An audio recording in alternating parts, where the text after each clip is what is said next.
अभी जैसे दुर्गा पक्ष चल रहा है, दुर्गा पंडाल के पीछे कोई मुर्गा चल रहा हो तो मुझे माफ करिएगा, लेकिन ये खबरें आप लोगों से मैं सुन के आता हूँ। ये खबरें मेरे पास आप लोगों से चलकर आती है कि दुर्गा पंडाल के पीछे कई बार और आखिरी दिन कम से कम मुर्गा और बकरा काटा जाता है। सोचो जरा, वो सबकी देवी है।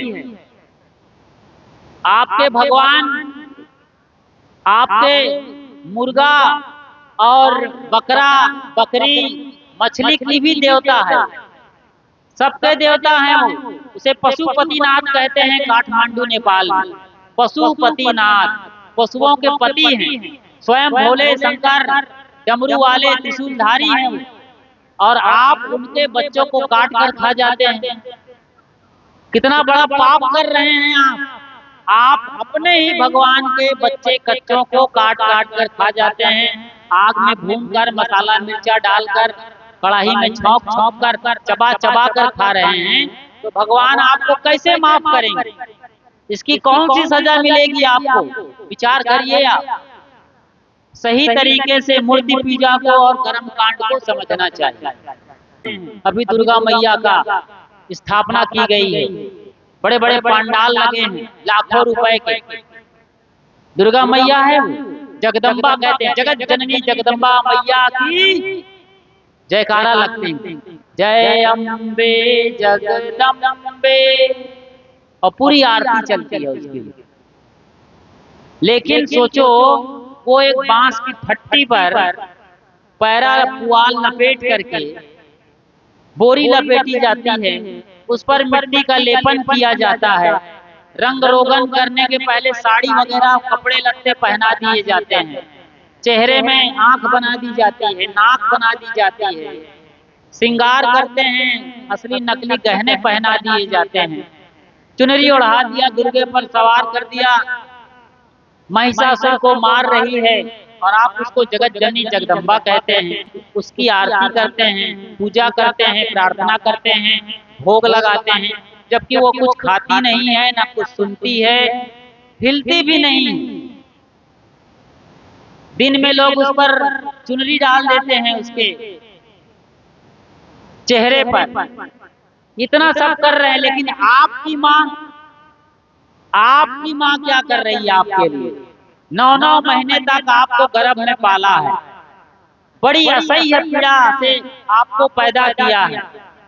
और आप जानते हैं आजकल की दुनिया में बच्चा पैदा होते ही लोग पॉलीथीन में डालकर सड़क किनारे छोड़ देते हैं, कहीं गड्ढे में घूर में फेंक के चले आते हैं, कहीं जमीन में गाड़ देते हैं, कहीं और ऐसे ऐसे करते हैं जिसको हम यहाँ पर बता नहीं सकते। लेकिन आपके माँ बाप ने आपको पाला, दूध पिलाया, सीने का अमृत पिलाया, अपने मुंह का निवाला खिलाया, बड़ा किया उस माँ ने। और आज उस माँ बाप के लिए आप क्या कर रहे हैं? लात मारे जा रहे हैं इस देश में। दुर्गा मैया ना जो बोलती है, ना चलती है, ना कुछ करती है। जगदम्बा कहते हैं जो एक चूहिया और एक मच्छर तक पैदा नहीं कर सकती है, लेकिन आपको पैदा करने वाली माँ के साथ आप कौन सा इंसाफ कर रहे हैं? उनको अनाथालय भेजा जा रहा है, वृद्धाश्रम में लात मार कर निकाला जा रहा है। आपके घर में ऐसा नहीं होता है, अच्छी बात है, लेकिन आपके एरिया में हो रहा है, इसी गोरखपुर जिले में हो रहा है, देश में कई जगह ये सब हो रहा है। तो फिर अनाथालय में कौन है? वृद्धाश्रम में कौन है? जब मंच में दुर्गा पंडाल में जगदम्बा है तो वहां मैया बैठी है, मैया खड़ी है, तो सोचो जरा, विचार करने की बात है ना जी। विचार क्यों नहीं करते आप? इन चीजों पर विचार करिए, समझिए, इसी को सत्संग कहते हैं। आपके माँ बाप से बड़ा कोई भगवान आपके लिए नहीं है। वेद वचन है, हजारों साल पहले वेदों में ये लिखा गया है स्वर्ण अक्षरों में, मातृदेवो भवः, पितृदेवो भवः, आचार्य देवो भवः, अतिथि देवो भवः। माता देव है, पिता देव हैं, आचार्य यानी गुरुजन देव हैं, और अतिथि देवता है। ये सब देवता के रूप में है, हमारे जीवित मूर्ति हैं। भगवान कहीं है जैसा कि लोग मानते हैं, ठीक है, भगवान हम मानते हैं कहीं पर है, तो वो भगवान ना दिखाई देने वाला माँ बाप है, लेकिन माँ बाप तो साक्षात दिखाई देने वाले भगवान हैं। इसीलिए इनकी जितनी पूजा की जाए, आरती की जाए, ये कभी आप पूर्ण नहीं हो सकते।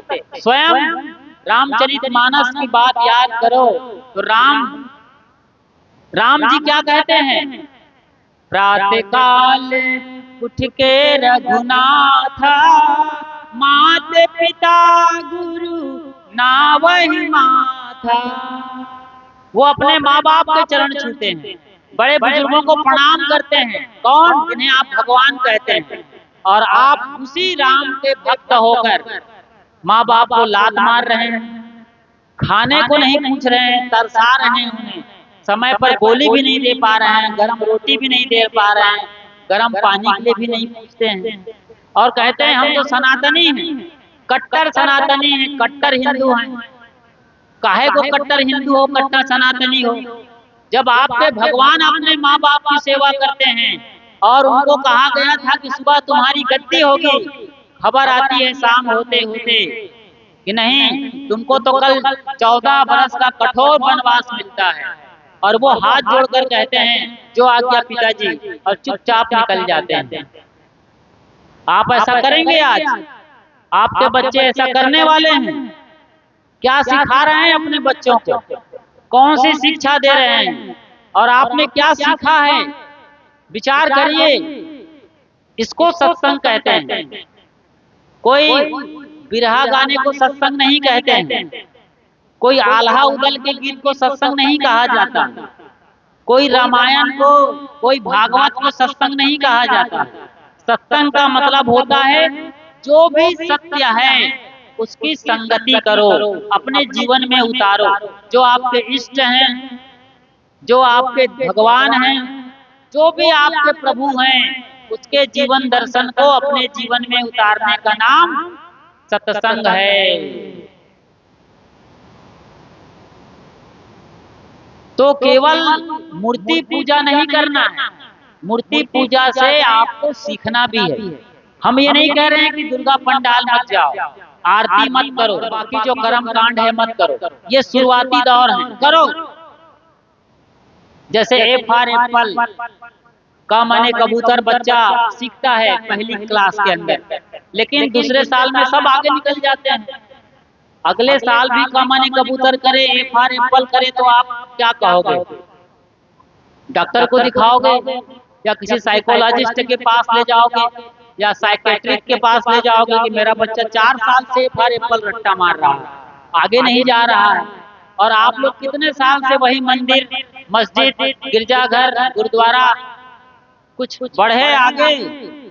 भगवान के जीवन दर्शन के कुछ सीखना हुआ नहीं ना? तो फिर सीखो। सारे भगवान, देवी देवता, चाहे वो 33 कोटि हो, 33 करोड़ हो, या फिर वो अल्लाह खुदा वाले की बात कर लो, लॉर्ड और गॉड वालों की बात करो, यहोवा और यूहन्ना की बात करो, किसी भी धर्म ग्रंथ में, किसी भी मत मजहब और परंपरा में ये बताया गया है कि सब कोई सत्य, अहिंसा और प्रेम से जिए।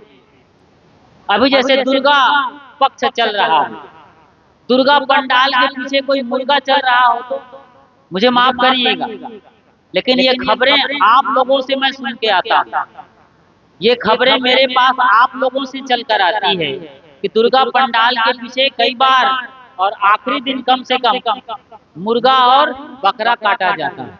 सोचो जरा, वो सबकी देवी है।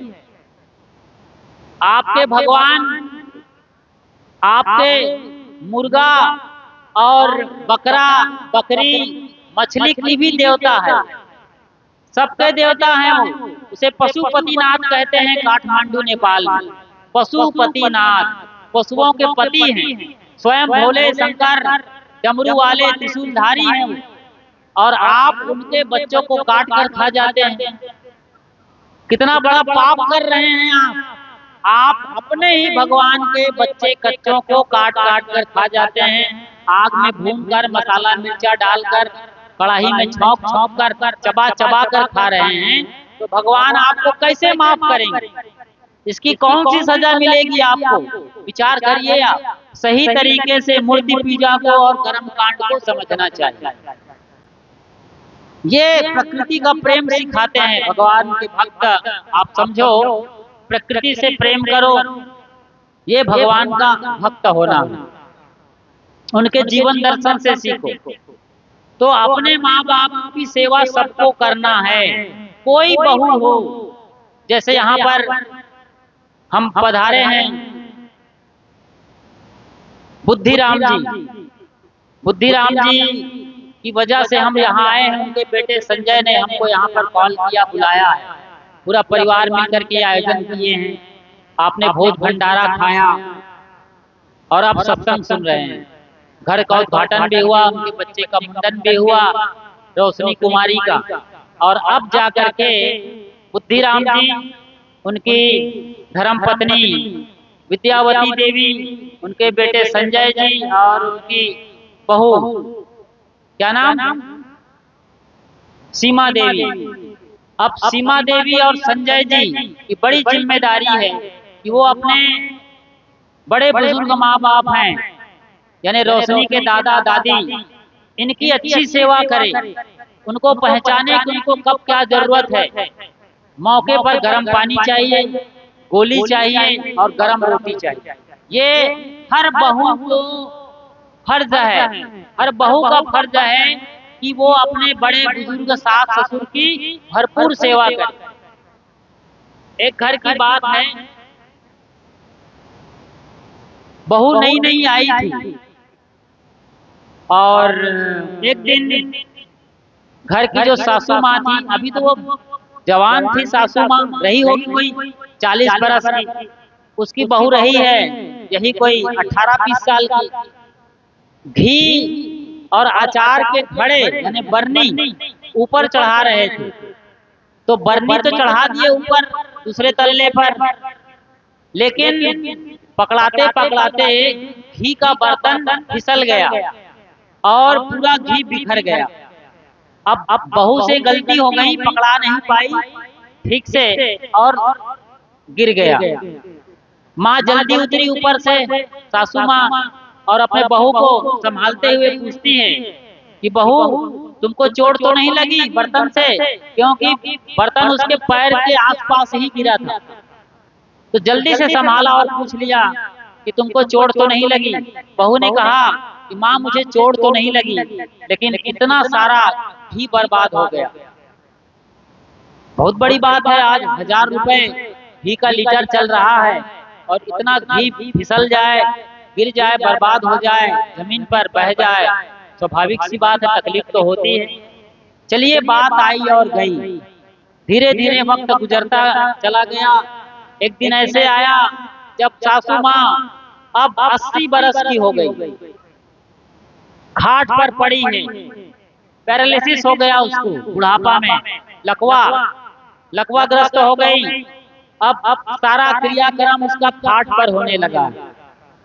अब बच्ची जो उसकी बहू है वो उसको वहां पर नहला रही है, धुला रही है और वॉशरूम, बाथरूम, टॉयलेट सब उसको निपटा रही है।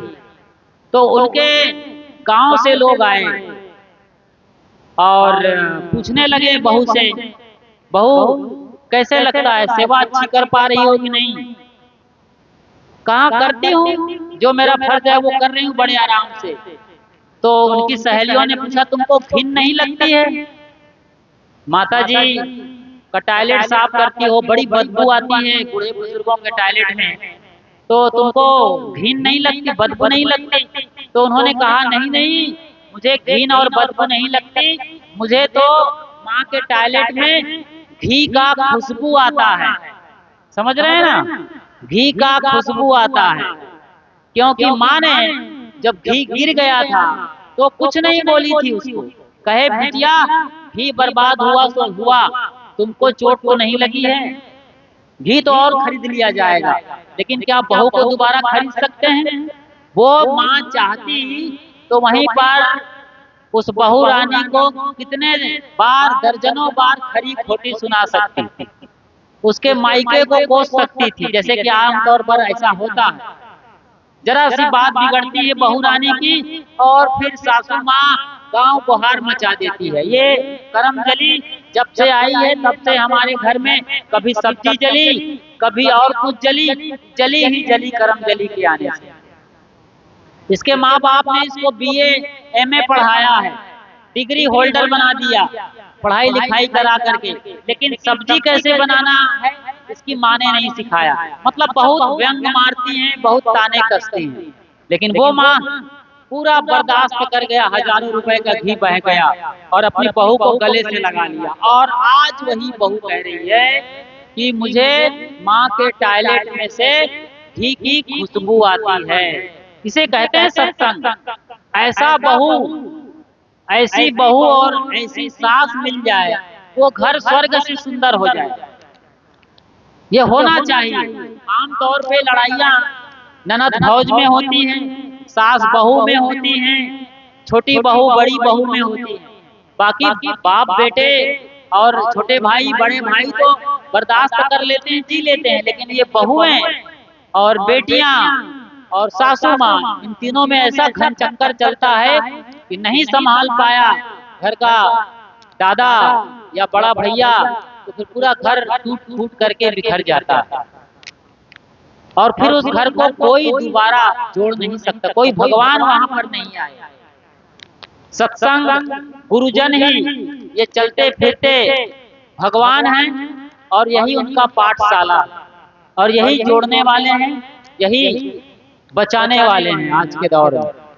बाकी और ऐसी गहरी शिक्षा घर गृहस्थी से लेकर आत्मज्ञान की जल्दी देखने सुनने को नहीं मिलती। भागवत कथा में भी लीलावती कलावती की कथा सुना देंगे, और बड़े बड़े कथाकार जो आते हैं देवकीनंदन ठाकुर से लेकर अनिरुद्धाचार्य तक और जया किशोरी से वो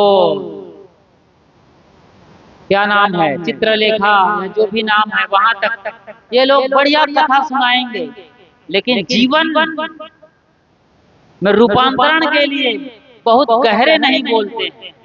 ये कथा कहानियों में ही आपको चिपकाए रहते हैं, नचाते कुदाते रहते हैं और भरपूर दक्षिणा लेकर के चले जाते हैं। ना आपका मन बदलता है, ना घर सुधरता है, और न ही घर स्वर्ग से सुंदर रूपांतरित होता है। इसलिए हर आदमी की जिम्मेदारी है। एक घर नई नई शादी हुई थी, बहू आई थी, बहू बड़ी नखरे वाली थी, और ससुराल में आने के बाद भी घर वाले ससुराल वाले उनको पढ़ाते रहे। धीरे धीरे उनको आंगनबाड़ी में कार्यकर्ता की नौकरी लग गई, तो आंगनबाड़ी की ड्यूटी मिल गई। अब पैसे भी मिलने लगे उसको, तनख्वाह महीने का 10-5 हजार, और वो और उसकी नाक ऊंची हो गई और बन ठन के चलने लगी, मटक कर चलने लगी, फैशन काढ़ने लगी। अब घर वालों को छोटा समझने लगी, सास ससुर की अवहेलना करने लगी। पति बेचारा कहीं मुंबई चला गया, कहीं बेंगलोर चला गया, तो वो 6 महीने में आ रहा है, तो ये रौब दाब झाड़ने लगी माँ बाप पर। और माँ बाप बेचारे बूढ़े हो चले थे, अब बहू नौकरी वाली थी, पैसे वाली थी, ड्यूटी वाली थी, तो सब उसका नखरा बर्दाश्त करते रहे, लेकिन अब सीमा से बाहर हो रहा था। एक दिन उसका पति आया 6 महीने बाद, और इसी बीच वो बहाना बना करके सर दर्द का हाट पर पड़ी रही। अच्छा, बेचारा उतने दूर से आया है, मुंबई बेंगलोर कहीं और दूर शहर से, और ये नखरा मार करके, उनको क्या पता कि नखरा कर रही है, बिस्तर पर पड़ी है, हाय हाय कर रही है। कहे कब से हालत बिगड़ी तुम्हारी? कहे कई दिन हो गया, हफ्ता दिन हो गया है, बुखार भी आता है बीच बीच में। अच्छा, तो डॉक्टरों को दिखाया। अब कोई बीमारी हो तब तो डॉक्टर इलाज करे, आला लगाया, इंजेक्शन लगाया, कोई फर्क नहीं पड़ रहा है। बड़े बड़े डॉक्टर गोरखपुर के एम्स में ले गए, अब कोई बीमारी पकड़ में नहीं आ रही है, ओझा सोखा बैगा तक के पास चले गए, झाड़ फूंक करवा रहे हैं। भाई 6 महीना में आए हैं, बहू बीमार हो जाए घर कौन चलाएगा, वो भी आंगनबाड़ी कार्यकर्ता। बड़ी चिंता में पति देव सब जगह दौड़ भाग में लगे हुए हैं। और आखिरी में जब ठीक नहीं हुआ तो उनसे ही पूछा गया कि भाई तुम बताओ कैसे ठीक होगी। कहे मेरे ऊपर देवी चढ़ गई है, अब अभुआने लगी, उधर उधर बाल बिखेर करके हाउ हाउ करने लगी। करते हैं ना गांव में लोग, कुछ लोग कहते हैं कि कुछ चढ़ गया, हवा लग गई है, देव चढ़ गया है, देवी आई हुई है, और वो बाल बिखेर करके एकदम झाँव झाँव हाँ हाँ मचा देते हैं मंदिर के सामने। एक जगह कोई ऐसे ही झाँव झाँव हाँ हाँ मचा दिया था, एक बहुरानी पूरा बाल बिखेर दिया था। अब उधर से कुत्ता आ गया, वो हाँ हाँ करने लगा, उस पर झपट्टा मारा तो भागी वो एकदम पल्ला झाड़ करके, और उसका कहाँ भूत भवानी 1 सेकंड में टाए टाए खुश हो गए। कुछ नहीं था ये सब, ऐसी मान्यता बन जाती है, माहौल बन जाता है, बाजा बजते हैं तो लोग फिनक में आ जाते हैं और अभुआने लगते हैं, कूदने फांदने लगते हैं। अब वो ऐसे नखरा मारने लगी। कहे देवी कैसे ठीक होगी।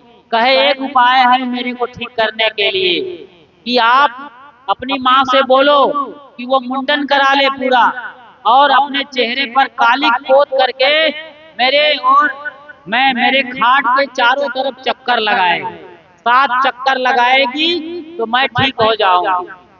अब अपनी पत्नी के लिए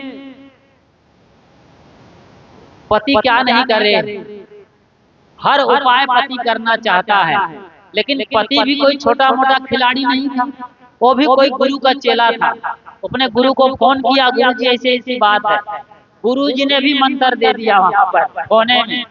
कहे तुम ऐसा करो, वो मोटरसाइकिल उठाया और तुरंत अपने ससुराल चला गया, और उनकी माँ को बोला कि तुम्हारी बेटी बीमार है, बेटी बीमार है, और वो बोली है कि तुम चलो घर, वो बुला रही है, और तुम्हारा मुंडन करना है, और तुम जब मुंडन करवा लोगी और तुम्हारे चेहरे पर कालिक पोत दिया जाएगा और तुम उसके चारों तरफ 7 चक्कर लगाओगी तो तुम्हारी बेटी ठीक हो जाएगी। अच्छा, वाह भाई वाह। तो अब ससुराल नजदीक रहा होगा, 2-4 घंटे में उसकी माँ आ गई, नाई बुलवाकर मुंडन भी करा दिया। अब ये बिस्तर पर पड़ी है उसकी बेटी, घरवाली बहू तो करा रही है, अपना नौटंकी जारी है उसका, उसे पता ही नहीं कि क्या हो रहा है घर में। और वो उसकी माँ अपनी बेटी को बचाने के लिए, अरे माँ तो माँ होती है, अपना कलेजा भी निकाल के बच्चों को दे दे यदि मांगे तो। ये होते हैं माँ और बाप, सारी कुर्बानी झेल लेते हैं, खुद को कुर्बान कर देते हैं, खुद को मिटा देंगे अपने बच्चों के लिए, लेकिन बेटे और बेटी जिंदा रहे ये उनका सपना होता है। तो अपनी बेटी को बचाने के लिए आज उनकी माँ मायके से चली आई है और मुंडन हो गई, चेहरे पर रंग रोगन कालिक होता जा रहा है, और अब वो उनके चक्कर लगा रही है। 7 चक्कर लगाकर जब खड़ी हो जाती है तब वो घर वाली बहू अपने पति को क्या बोल रही है, देख प्रिया का चाल, सुनिए लाइन, देख प्रिया का चाल कैसा कर दिया मैंने कमाल, गाल और बाल में रंग पोत और छील करके ये कर दिया एक बड़ा कमाल। वाह क्या बात है। तो पति कहाँ पीछे रहने वाले हैं। सुनो, अपनी पत्नी को सुनाते हुए कहते हैं, देख पति का फेरी, अरे माँ तेरी है कि मेरी। तब तो फिर क्या पूछना है, जब कहा माँ तेरी है कि मेरी तो गौर से देखती है तो उसकी माँ खड़ी हुई है। अपमान करना चाहती थी अपनी सास का, बदनाम करना चाहती थी अपनी सास को, लेकिन उसकी माँ आज उसके प्राण बचाने के लिए अपनी कुर्बानी दे रही है। उसको बहुत पछतावा हुआ कि मैं अपने झूठे अहंकार के लिए, नखरे के लिए आज अपनी माँ को बेइज्जत कर दिया, भरी सभा में शर्मसार कर दिया अपनी माँ को, अपने खानदान में मुंह दिखाने लायक मैं नहीं बची। आज मेरी माँ का क्या मुंडन हुआ, मेरा ही मुंडन हो गया और मेरे चेहरे पर ही कालिख पोत दी गई। ये बहुत भयंकर पीड़ा हुई उस बहू को। तो आप जब दूसरे के लिए खाई खोदेंगे, कांटा बोएंगे, तो फिर आपको त्रिशूल मिलेगा। जो तो को काटा बोए ताही बोए तो फूल, तो फूल है वाको है त्रिशूल। तो ये घटनाएं, ये कहानियां बताती हैं कि हमारे बड़े बुजुर्ग अब लाचार हैं, बेबस हैं। अब हम उनके माँ बाप हो गए हैं। हमारी बड़ी जिम्मेदारी है कि हम अपने बड़े बुजुर्गों का कैसे ख्याल करें और कैसे सम्मान करें। तो दुर्गा मैया को पूजें अच्छी बात है, लेकिन घर की मैया को आप विसार करके, एक जगह मैं था, पंडाल बाजू में था, घर का बच्चा वहां पर भाग लिया हुआ था, पैसा लगाया था, दुर्गा को लाने में, पंडाल सजाने में खर्चा किया हुआ था। आरती की घंटी लगी थी, भागने लगा। उसकी माँ चिल्ला रही थी, बेटा पानी पिला दे, पानी पिला दे, और वो भाग रहा है। मैंने रोका उसको, तुम्हारी माँ चिल्ला रही है। वो कहा गुरुजी लेकिन आरती का समय हो गया, आरती शुरू होने वाली। मैंने कहा अरे माँ मर जाएगी, पानी पानी चिल्ला रही है। जो मैया पानी नहीं पीती है उसके लिए तुम भागे जा रहे हो। मट्टी तुमने साना पैरों से, पेरा तुमने कहीं से लाया। कुम्हार, अब आजकल तो कोई भी मूर्तिकार हो सकता है, कोई भी मूर्ति बना रहा है। मिट्टी को तुमने पैरों से रौंदा, उस मिट्टी को मूर्ति बनाना शुरू किया, पुआल लपेटा, फट्टी लपेटा और बोरा लपेटा, कपड़े लत्ते साड़ी सारा कुछ तो तुम कर रहे हो। तुम्हारी मैया तो अपने चेहरे पर मक्खी बैठ जाए तो बचा नहीं सकती है। और जो लड्डू पेड़े बर्फी चढ़ाते हैं उसको चूहा आके खाता है, मक्खी खाती है, और भी जीव जंतु खाते हैं, चुचुंदर वगैरह, या मधुमक्खी आकर के लड्डू पर रसपान करती है, लेकिन कभी वो मैया नहीं भगाती, न खुद खाती है न किसी को भगाती है। ये वो देश है जहाँ अपने माँ बाप को लात मारा जाता है, और मूर्ति प्लास्टिक की हो या लोहे की, धातु की हो या मिट्टी की, उनकी पूजा की जाती है। कैसे बुद्धि का दिवाला निकलता चला जा रहा है। अरे प्रभु राम की कहीं मंदिर में मूर्ति है तो उसके जीवन से सीखो, कितने सौम्य दिखते हैं, कितनी सुंदर सुंदर आंखें हैं, कितना सुंदर चेहरा है, जैसे आपको पी जाना चाहता है। हर मूर्ति के अंदर ये दृश्य आप देखेंगे, सौम्यता, उदारता, मिठास, माधुर्य, आंखों में एक ओज, चेहरे में एक चमक, वो आपके अंदर आना चाहिए। लेकिन आप ये लाते नहीं हो, बस ओम जय जगदीश हरे कर देते हो और बस वहां दरवाजा बंद कर दिए, और बाकी राम राम जपना और पराया माल अपना, मुंह में राम बगल में छुरी। इसीलिए देश का आज पतन हो रहा है। पूरे देश को जागना होगा। देवी जागरण चल रहा है, देवी जागरण का समय है। 9 दिन तक कात्यायनी, कुष्मांडा, शैलपुत्री और तमाम देवियों की पूजा आरती हो रही है। इस देश में दुर्गा के नाम पर कितने लाखों करोड़ों रुपए फूंक दिए जाते हैं। सरकार की बिजली दिन भर जलती रहती, रात भर जलाई जाती है। डांस ऑर्केस्ट्रा जैसे फुहाड़ और अश्लील नृत्य होते हैं दुर्गा के सामने, और पीछे मैंने बताया दुर्गा के पीछे मुर्गा और बकरा चल रहा है, शराब पी रहे हैं लोग। बताइए, दुर्गा ये कुछ भी रोक नहीं पा रही।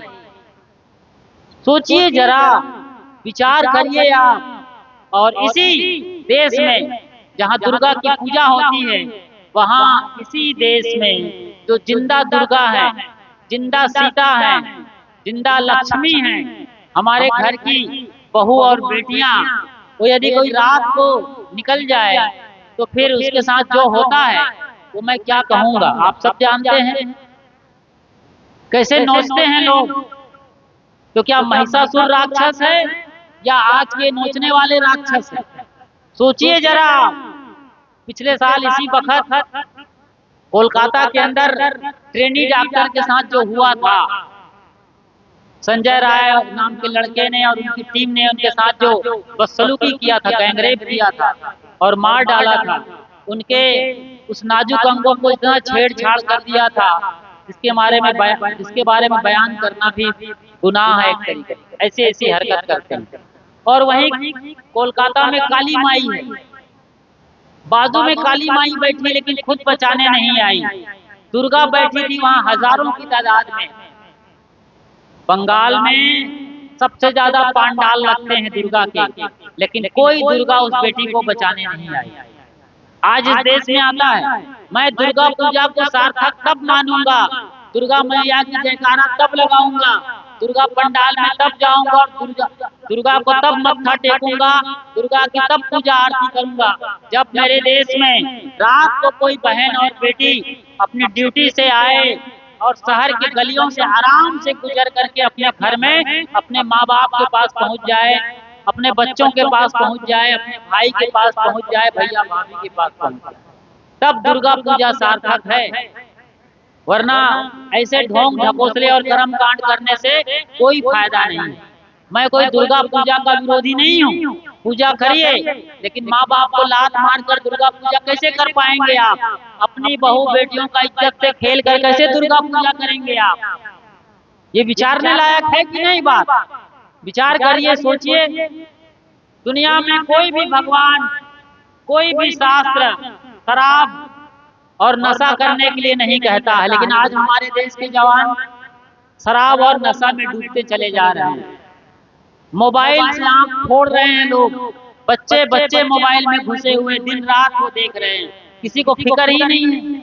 मोबाइल देखने के लिए टाइमिंग रखो कि हाँ आधा घंटा 15 मिनट, फिर पढ़ाई करो, खेलो, बच्चों को समझाओ, घर का भी काम करवाओ, सोफा का चादर ठीक करवा दो, झाड़ू लगवाओ, पानी भरवाओ बाल्टी से, हैंडपंप चलाने के लिए बोलो, लिपाई पुताई करवाओ, सारा काम बच्चों को दो। सब करते हैं बच्चे। जब आपका भगवान प्रातः काल उठ के रघुनाथा मात पिता को नावई माता इतनी बड़ी बात बोल रहे हैं कि मैं उठ करके प्रणाम करता हूँ, तो आप उनके बच्चे कच्चे होकर क्यों प्रणाम नहीं करते हैं अपने माँ बाप का, बड़े बुजुर्गों का? आप नहीं करते हैं इसलिए आपके बच्चे नहीं करते हैं। आप सबसे बड़े दोषी हैं अपने बच्चों के लिए।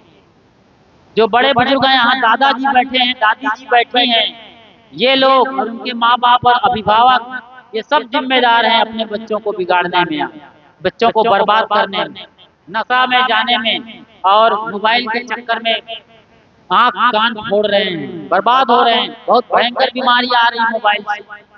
और जो आवारा तत्व फैल रहे हैं, गुंडागर्दी, आवारागर्दी, बेलगाम घोड़े की तरीके से, कुत्ते की तरीके से बच्चे आज जवान आवारागर्दी कर रहे हैं।